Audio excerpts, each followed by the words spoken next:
Special thanks to our friends over at KiwiCo for sponsoring this video. More about them later. Greetings, adventurers, and welcome to Skill Tree, where we learn how to do just about everything. So if you've been following this channel recently, you know that we've been working towards our trip to Germany to the largest LARP in the world, Conquest. We had some contests, people won tickets, was a really cool time. And now I find myself in a conundrum because I did all that work like getting us ready for it and stuff, and I realized I don't have much of a costume myself, like for my own character. So that's what we're gonna be doing here today. I'm gonna start putting some stuff for me together. So I figured I'd start with something that would be like the most iconic thing for my character, right? No matter what else I wear, as long as I wear this particular thing, it should be like, oh, that's his character right there. And I keep saying his character because I don't even have a name yet. Man, I'm really behind. It's like a month. Anyways, I fell in love with kind of this look that Bergsnyder has on their site. It's got this roguish musketeer thing going on, which I really love the vibe of that, and though I won't be like a musketeer, like I want to be like a gambler or something, right? Have that kind of foppish look, but you can just kind of tell by looking at him that maybe he's not on the level. And though I will be using a lot of that kit from Bergsnyder and kind of adjusting it to be my own, I really wanted to try to make my own hat. I've always wanted to try to make my own hat in that cool kind of musketeer shape would just, I think it'd be a lot of fun to make. So that's what we're doing here today. We're gonna try to figure out of whole cloth, or leather really in this case, how to make our own musketeer hat. Or I think it's actually called a corsair's hat. At any rate, let's get to it and level up the skill. I know I often say I'm flying by the seat of my pants on these things, but this one, I mean, for real, I had no idea what I was doing. But you know, I love to encourage that. It's probably my favorite thing about what we do here. Taking skills we've learned before or things we don't know anything about and kind of dipping our toe into it to learn a little bit more. I love that. Speaking of, I'm actually really excited to talk about today's sponsor, KiwiCo. So when I finally entered the spot in my YouTube career where I could start taking on sponsors, I really wanted this one. With the KiwiCo subscription, you get a monthly crate shipped to your house with a cool project inside to learn a new skill. The one I got to try out was this maker crate here that's designed for ages 14 to 104 plus. Now this particular crate taught me how to make an electroluminescent sculpture and provided everything I could possibly need to actually make this. Not only that, but it came with really easy instructions to follow so I can learn the ropes quickly. I learned how to use the jig they provided to twist my wires into the design I wanted, how to add some lights to it, connect it all together, and make my finished masterpiece. It says skills. So cool. I think I'm gonna put it in my little set in the back here. And the reason I love this so much is not only for like you as an adult, there's plenty of fun stuff for you to play with, but I think it is so incredibly important to start your kids early off in doing things like this. And where regular toys or games might let somebody have fun for a little bit, the skills somebody can get from learning a project like this can last their entire lifetime. So if you want to buy something fun for the younger ones in your life, or honestly just for yourself, and also want to support this channel, why don't you click the link in the description below for 50% off your first month. Now, I'm gonna be honest with you, your boy's not a hat wearer. I got these big old ears. When I put a hat on, they just kind of accentuates them. But I did pick up this nifty Stetson while I was on vacation. And though I'm not convinced I look good in it, it does fit really well. So I am going to be using it as like the template for what I'm going to be making. Mostly because I like the size of it and how tall this part of the hat is. I'm gonna be pointing at hats a lot and being like, this part of the hat, because I don't know the technical terms for them. I should have looked that up. I'm not going with the script today, so here we are. The first thing I did is get the measurements of the inside of that hat, that opening, which ended up being 8 inches by 6.5 inches, which already I would have gotten wrong if I was making just a hat, just kind of throwing it down, because I would have made that a circle. But your hat isn't a circle, it's an oval. At least my head's an oval, my head's an oval. Now I know what you're thinking, but clever, I don't have my own Stetson to kind of measure from. No worries, because there's another easy way to do this. All I did was take some string and tied it around my melon. From there, you can take said piece of string and just use it to measure against the measuring tape. Using this method, I ended up getting 22.5 inches. Now that 22.5 inch circumference is actually easier to measure out with the string. In using the other measurements, like with my hat, I actually had to enter it into this little app here that measured out like exactly what an oval would be in diameter, which after I typed it in, ended up showing it being 22.89 inches. Which honestly, I mean, that's really close, right? So just go with the string, you'll be fine. Now, fair viewer, from here, I went down I went down kind of a twisty little path. Because you could totally just draw out that oval. You know how big it should be, and if you're off a little bit, like the hat's gonna flex and move, it won't matter that much. But I decided this had to be like a perfect oval.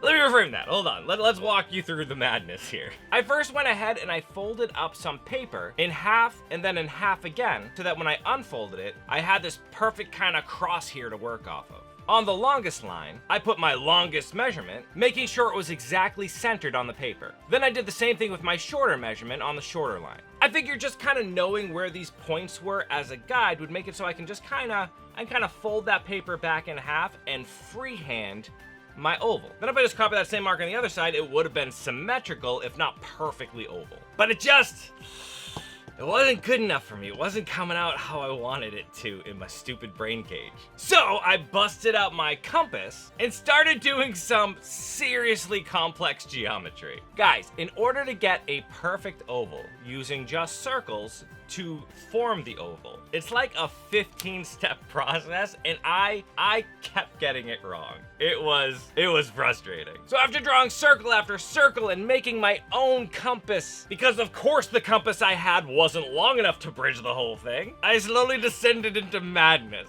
Until I found another method. I found another method online that is just so much easier. So should you need to draw a perfect oval, let me show you how to do it. So starting with your longest measurement, which we know is 8 inches for me from front to back of my head, we want half that measurement, so 4 inches. Now basically what you want to do is you want to draw a line from one of the dots on that shorter measurement, the end of that shorter measurement, 4 inches down, so half of your space there, to where it actually hits that center line. So if you watch here, I just position my ruler right where that mark is and pivot it down until 4 inches crosses that line. And then I make a mark there. I do the same exact thing on the other side. This gives me this much shorter line in the middle. Now forget about those little dots for just a moment. We're gonna go back out to the furthest most dots, the 8-inch measurement there, and we're gonna drop in nails at those points. Between those two nails, we're gonna tightly tie a string. I promise you, this is all gonna make perfect sense and it's gonna look awesome. It works great. Once your string is tied on nice and tight, take those nails out with string attached and then re-hammer them in those new dots that we drew. Doing this is gonna leave that little piece of string slack, but you'll notice if you push on that string, at its maximal distance, it just hits all of your original dots. So all you have to do is nest a pencil on that string, drag it to its furthest points, and then just draw your arc. The string will guide you to hit all those points and make a perfect oval. It shouldn't have been this crazy for me. I called Maddie and I was like, listen to me. I must show you this picture of a perfect oval. And she's like, haven't you been working on the hat for like 3 hours now? I'm like, I've been working on ovals for 3 hours. I literally sat drawing ovals for 3 hours. Stupid. Clever, why are you always behind on videos? Well, I sit and draw ovals for 3 hours. You know when your brain holds on to a thing and it's just like, no, though, it has to be this way. I know we can do it this way, but it has to be this way. Sorry. Well, carrying on. Well, sort of carrying on, because I decided that brim for the hat also needed to be perfect. Had to be perfect, but now I knew how to do it. So since I want a 5-inch brim, like at its maximal distance from your head, 5 inches away, I went ahead and measured 5 inches in all of my cardinal directions, and then did the same thing, marking points at the halfway mark where it crossed, adding my nails, using my string, the whole 9 yards, or 5 inches. You get it. Shh. Look how jazzed my little hands are about how perfect this oval is. It's I did it just one more time to give myself a little bit of grace in the middle. So the way I saw this happening was once I designed like this part of the hat, the brim itself is gonna sit over it. And I want a little bit of that brim to ride up onto this top part here so that I could sew into it. If I made it exactly perfect, there would be no overlap and I'd have nothing to sew to. So by adding that little 1/4 of an inch extra all the way around, which I could have done with just a compass if I think about it, but the string trick was better. But by adding that, it gives me enough that I can sew into. Happy with my crazy template? I added some spray adhesive to some poster board and then connected the two together just to give me something that would be longer lasting than a flimsy piece of newspaper. newsprint. Then I got to the business of cutting out all my templates. Okay, so that gives me the brim here and the opening, but I still need this whole like side piece and the top. For this band that goes around your head, I just cut out some of this EVA foam at 5¼ inches wide by that 22½ that we got earlier, because that is the circumference of my noggin. Now that width I actually got from measuring how tall this is here, because I didn't want it to look goofy and have like a really tall hat, and I didn't want it to be too small either. Because this is made by a professional person who knows what they're doing, I just figured we'll just copy that. Now that's basically gonna wrap around my head, and then there's gonna be another panel on the top that we're gonna sew to it to close the whole thing up. That I just cut out another oval with that 22½ inch diameter as well. This way it'll wrap all the way around nice and clean. Now for this build, I'm using this beautiful piece of chrome tan leather here. I got this roll at like the bargain bin in Tandy. I got a couple of them actually because they were real cheap. But I love that kind of worn, weathered look. It's gonna already give my hat a look like my adventure has been through some stuff. And though some of you may be questioning why I'm doing a chrome tan versus like a vegetable tan, because you can shape a chrome tan a little better by wet forming, remember I have to be able to pack this in a bag. So like this guy here, if I was to crush this down and fit into a bag, I'd ruin it. I'd totally ruin the hat. But with the chrome tan, not a big deal. It's meant to be like crushed and moved down because it doesn't hold that shape. You can pop it right back into whatever shape you put it in, and you're good to go. Space is of the essence in this trip. But maybe we should do an episode about packing for a LARP. I think that might be a good idea.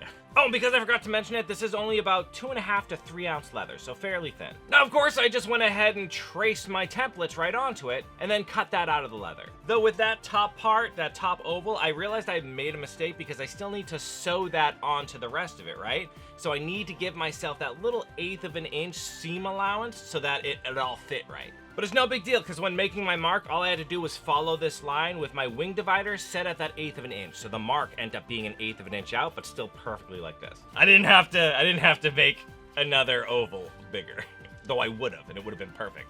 But using that same measurement on the wing divider, I was then able to just go back in and trace all around that piece of leather, giving me my stitch line. I then followed that stitch line with my 2-hole prong here to give me marks all the way around where I thought those stitches should land. Now, because I'm just figuring this stuff out now, I'm making marks instead of punching holes because I'm afraid the holes aren't gonna line up once it all goes together. It's such a thin leather, I figure I can just punch those holes as I go with an awl, and it's gonna end up perfect. So with that piece prepped, I went on to the actual band that goes around my head, knowing I needed to connect the ends of it so it actually became a band, right? In order to do that, I just cut this other little strip of leather that was about 1 inch wide and fit right where those two pieces connected. I made sure to leave about 1/2 inch on the top and the bottom, as that's where all the other pieces are going to be sewn together, and I wanted to leave that room. So after tracing around where that little piece will sit, I just added some contact adhesive to all the pieces and then stuck them together. Notice though I'm doing this to the inside of that circle, so right now it's inside out. Once it's all stuck together, I flip it back outside right, leaving me with this perfect band that just meets exactly. With that, I just went ahead with my hole puncher and punched holes down either side of that seam.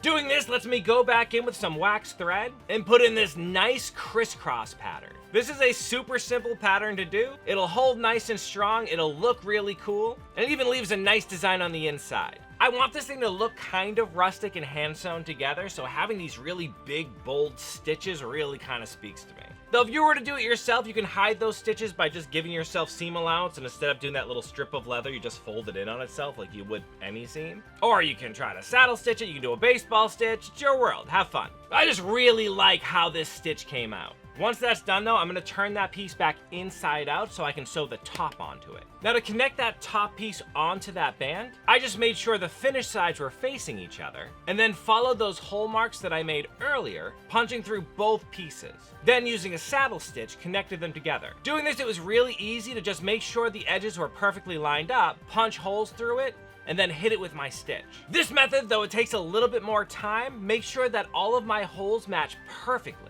Which is great, because I didn't want to go through the trouble of like trying to figure out exactly how to punch all of my holes ahead of time and still have them all matched correctly. And once that was all connected together, I again just turned it right side out, giving myself this nice little fez here. Should make that my character, just running around with a little tiny fez. It would be real cute. But no, we must attach the brim, so let's get to that. Now again, I didn't punch any holes to make sure it all matched up together, so I needed a way to kind of hold the brim into place while I did my thing just to make sure it ended up right. I figured the easiest way to do this was by busting out some of this Tanner's Bond tape. This I just stuck all around the edge of my little fez here. Then carefully slid my brim into place over the hat. Once it was roughly where I needed it, I started peeling away the backing of that tape and sticking my brim onto it. Doing this allowed me to go around at my own pace and make sure everything was exactly where I wanted it ahead of time. Now I can kind of see how the whole hat is laid out, if I like it, if I needed to disassemble it at all and make any corrections. But happy with it, I first ran my wing divider all around that little lip where the two pieces connected, just to give myself a stitch line 1/8 of an inch away from the edge. Then just like before, I went in with my awl to punch my holes, and used a saddle stitch to lock everything together. Saddle stitch is going to be super strong here and make sure that this brim doesn't come off eventually. Once that was connected together, I just went back in with my scissors and cut away any of that excess flashing that was hanging down low. Now look at it! It's a hat! It's actually a good little hat. Like right now with the floppiness, it feels like kind of like a farmer's hat or some sort. I really like that. That's cool. But we don't want it to be floppy. We want it to be like a musketeer's hat or like somehow positionable. So I figured the easiest way to do this is by adding a bit of wire around the rim. In order to accomplish this though, I first cut a band of leather about 1 inch wide. This I then creased in half just so I knew exactly where half would be. Now for my wire, I'm using this 14 gauge steel wire, just because it's what I had around and it's thin enough. I think it works well. I cut this larger than I needed it and used my original template to really hone in where that circle needs to be. Then cut away the excess. Though I did leave it about 1 inch longer than it needed to be because it gives me a place to tape them together. I didn't want the ends to be perfect because then they're gonna like move independent of each other, and I didn't want that. I was afraid the wire would poke through the leather eventually. And as you can see, it fits around my template perfectly. Now to figure out exactly where that little piece needed to like be attached to, I just added a little tiny cut off of the wire into my leather little bend here and put that up against the brim. This way I can make a mark at exactly how much space that takes up and use my wing divider to give me a mark all the way around the brim of my hat. Then I use the tip of that wing divider just to rough up all the leather in that little space there. This is just going to give a little bit more texture from my contact adhesive to grab onto. Once both pieces of leather have been buttered with adhesive and left to cure a little bit, I just followed that line, locking down the leather where it went. And with that in place, it was a really easy matter to just slide my ring into that little fold there, and then butter in more adhesive so that I can lay the leather over it and lock it into place. This immediately added some rigidity to this hat, making it look really, really great. Then it was a matter of just going around with my hole punch to knock in all my lace holes, and then spend just a whole bunch of time locking that in with some more saddle stitching.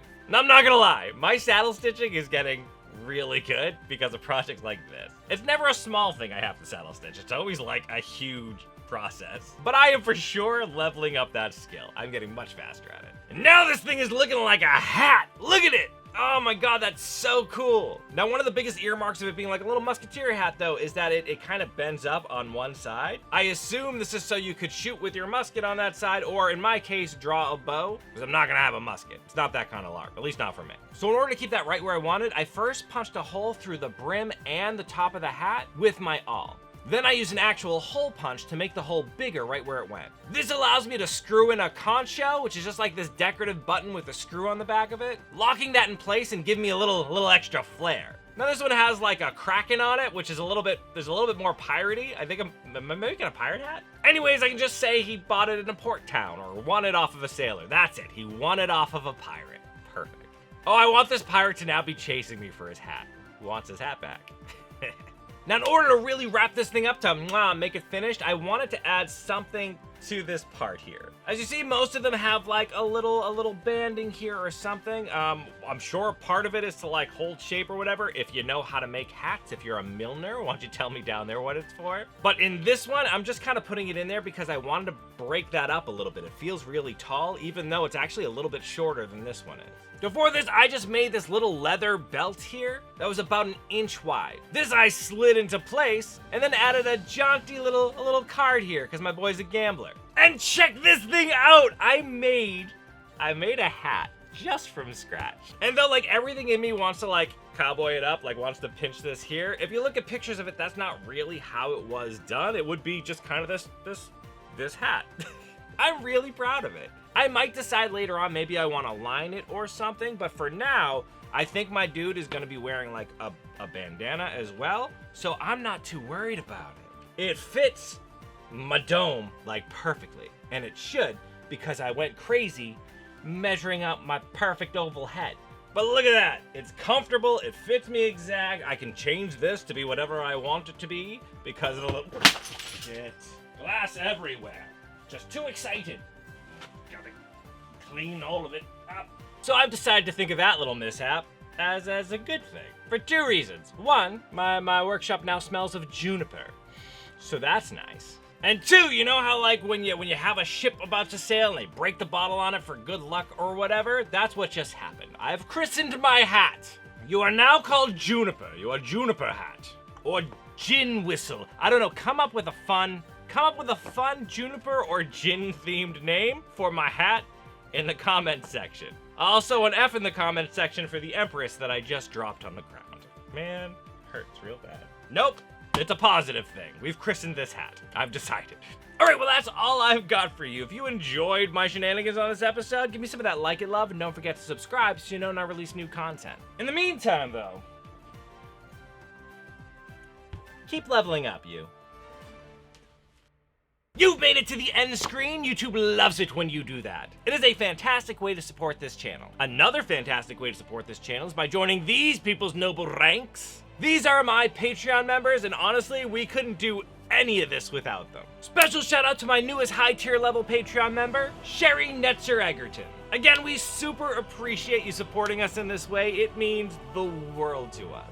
If you like what we do here and want to support us as well, consider joining our Patreon, link in the description below. Or you can click on one of these episodes here that YouTube thinks you'd like, and that'll be good too. I'm gonna try not to cut my feet on all of the broken glass here while I wait for you to decide. Either of them are good. Take your pick.